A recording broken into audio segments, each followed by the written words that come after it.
All right. Hey, welcome to the Better Sundays podcast. This is Mike Holmes, and today we're covering an interesting topic about who has the most powerful voice in your church. Now, we're not talking about who's the best singer or who's the loudest or anything along that line, but where does the power center within the voices that are found within a local church? So I hope you stay with us. This is going to be a great episode. We'll see you here in just a moment as we get started at the Better Sundays podcast at reachkeep.com. Welcome to the Better Sundays podcast. Focused, practical, and usable advice for church leaders looking to reach new young families and impact their community.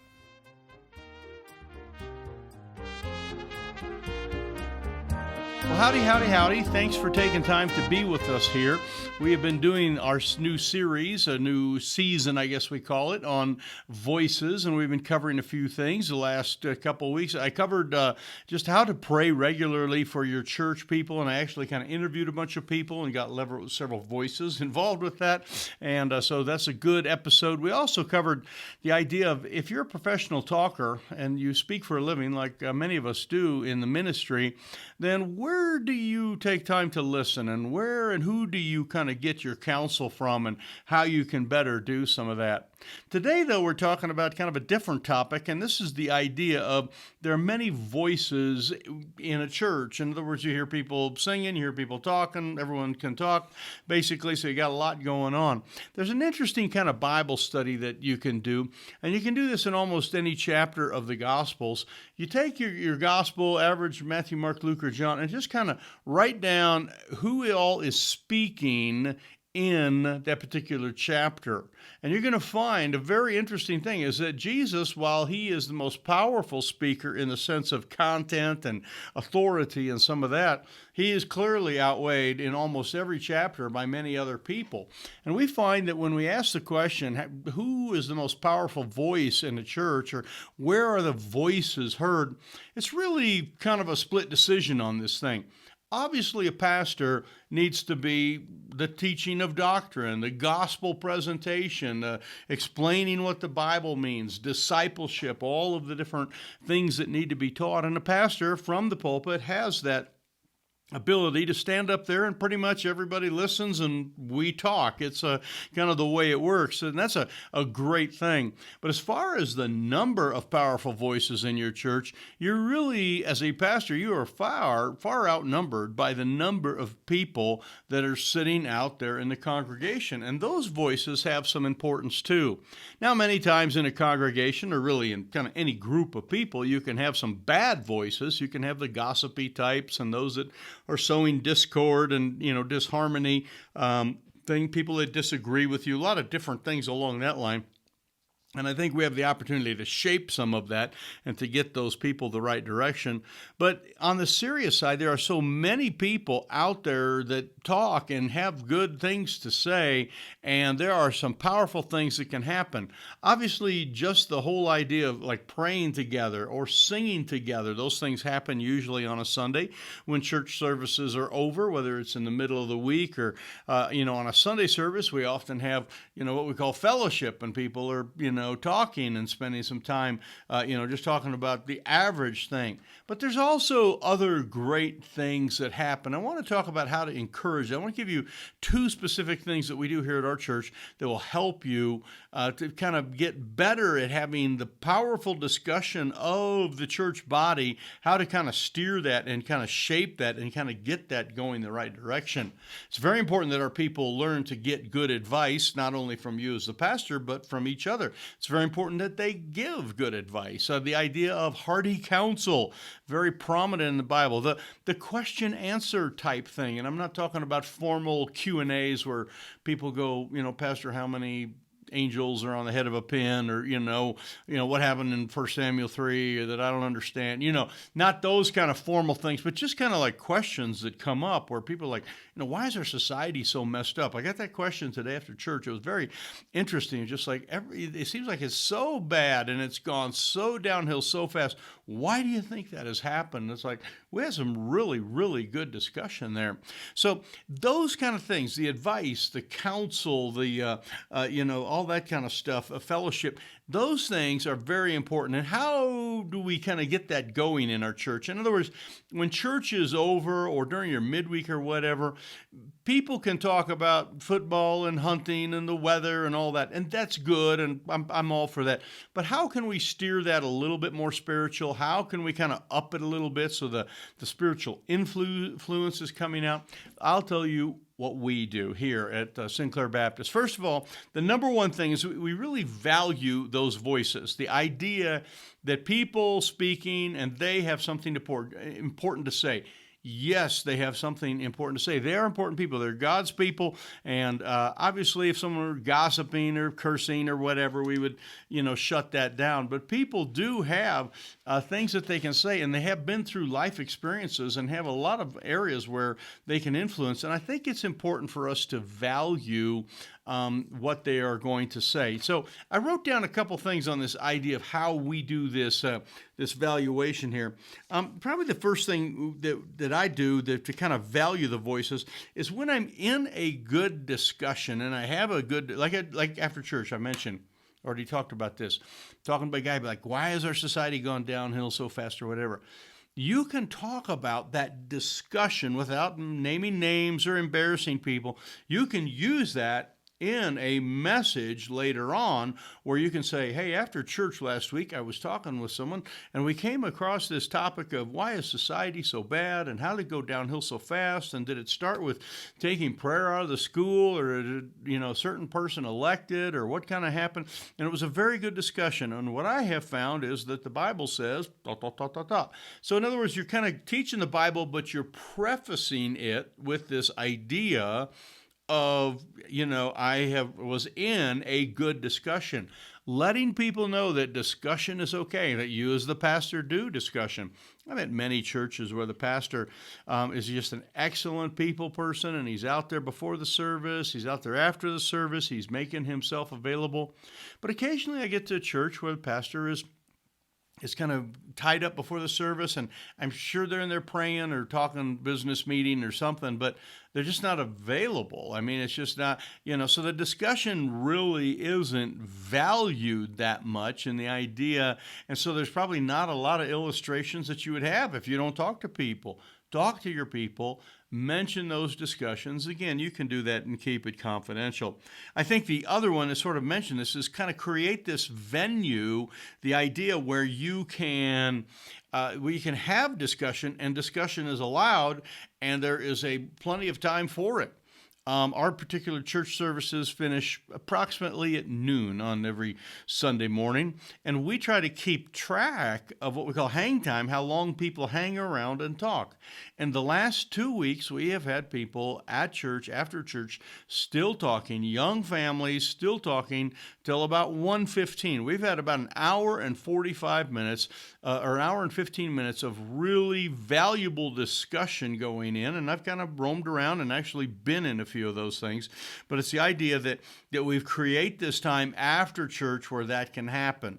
We have, a few refreshments, a few things there. We kind of have a little music playing in the background so people hang around. We don't flick the lights and chase them off. I've told you that. Don't stand by the door and shake their hand all as they go out the door. So have someone else stand by the door. But pastor, stick around in the middle where you can talk and where you can kind of create that discussion, and have your staff people don't rush off to the restaurants and race home to get a nap so they can make it back for choir practice at 3 o'clock or whatever. Have them hang around. This is spiritual fruit. If you value intimacy with God and you value that social interaction with other people, what we call active spiritual relations, you will get people, you will create venues, and you will value those venues where people hang around and spend time talking with each other and after church. So even at our church, our immediate staff people, our main people, we don't, it's not like we don't allow them. But we've kind of created a culture of nobody goes out to lunch. people stick around and they talk as long as possible. And we understand meals and little kids and naps and some of those things have to happen. But this is the idea of creating a time to talk. This happens, I learned this, and I probably have shared this with you before, but I used to do youth revivals all over the place, and we would do these things, and we'd preach till, it was like from 6 in the evening till 9 in the evening for big teens. And we do pizza and games and fun and preaching. And I found out that I would preach like right up till about 2 minutes before 9, and then it would be like, okay, you're dismissed. I mean, right to the very end.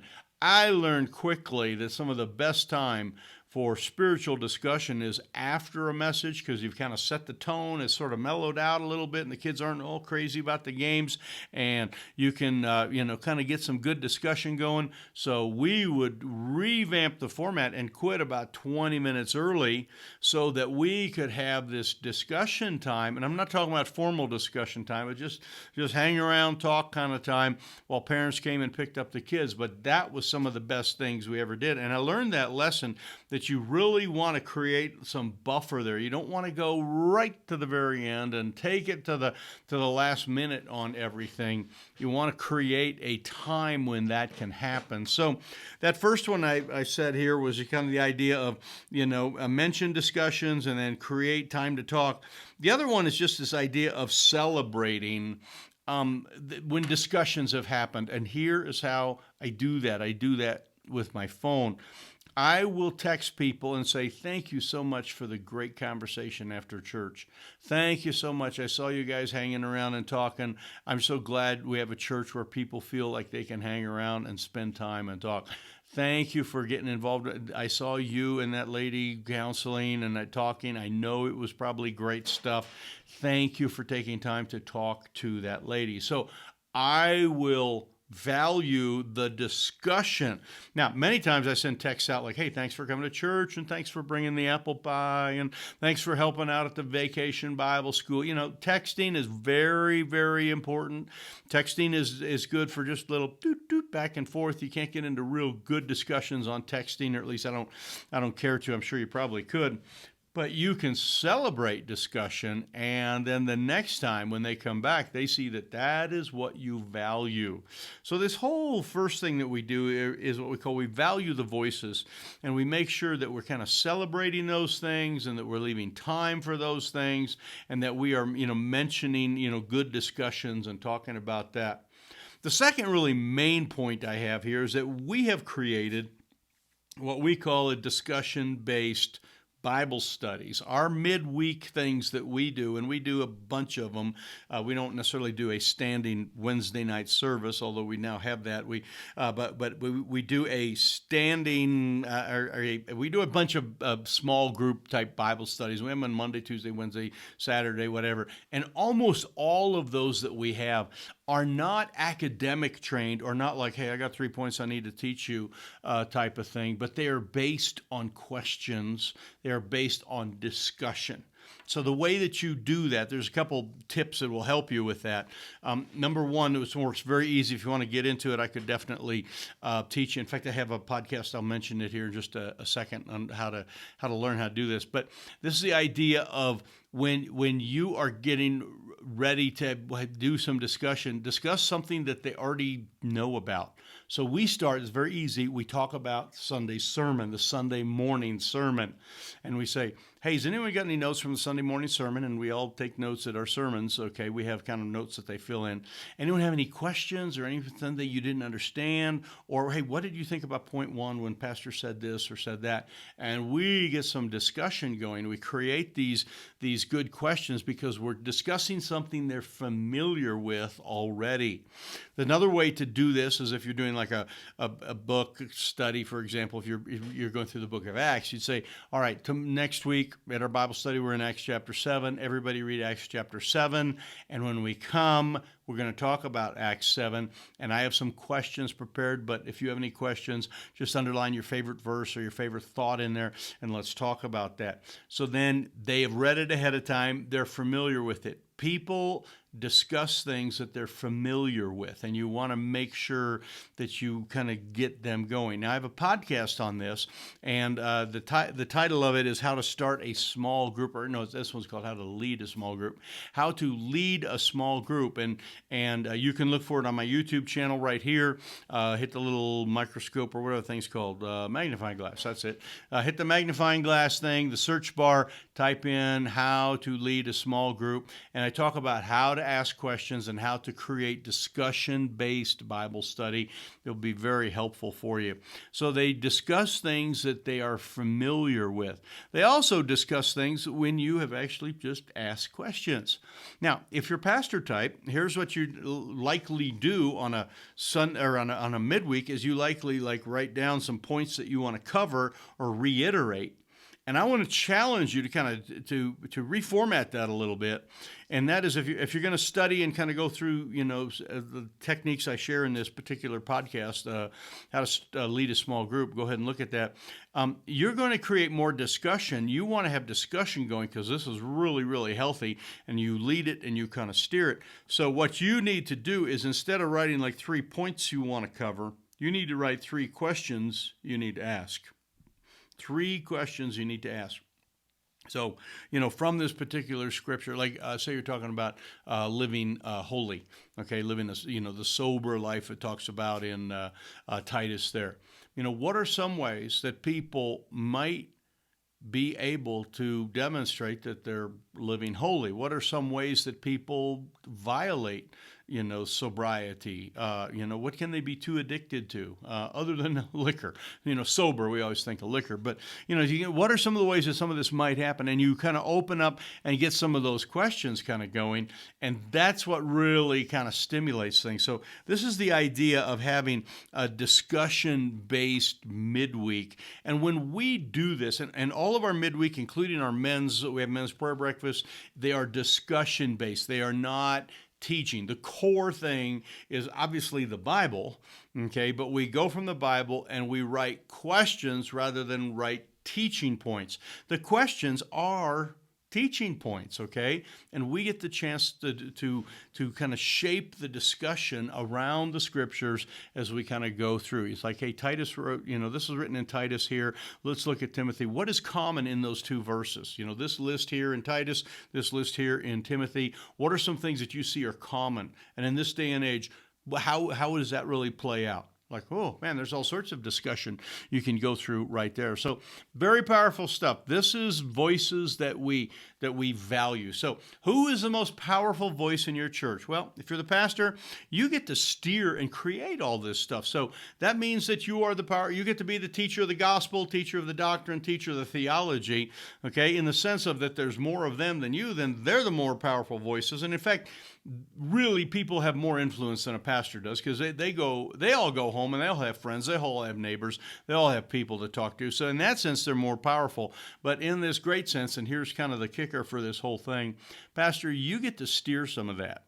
If your people are just talking about football and hunting all the time, you can steer that. You can direct that and make that to become a spiritual voice and a spiritual discussion. So I wanted to share that with you today. Went a little bit longer than normal, but thank you. If this has been helpful, do me a favor, hit the thumbs up and subscribe if you've never subscribed. We appreciate that very much. So thanks for taking time to be with us. If you never did get our download here, this has to do with the whole thing about how to have better Sundays. And this one here is the idea of creating an atmosphere. It's one of the first things you have to do is kind of your atmosphere of your church has, people walk in, they go, oh, this is interesting. And if there are people talking, you've created a good atmosphere. If it is dead as a museum, okay, you're not doing so good. So we want you to do that. So if you need this, you can get this at reachkeep.com/preaching. And I'll put the thing on the screen here. But how to have better Sundays, just a real simple 3-step formula. So thanks for being with us here today. I appreciate you a bunch. Again, hit the share button there and subscribe. And this is Mike Holmes here at the Better Sundays podcast at reachkeep.com.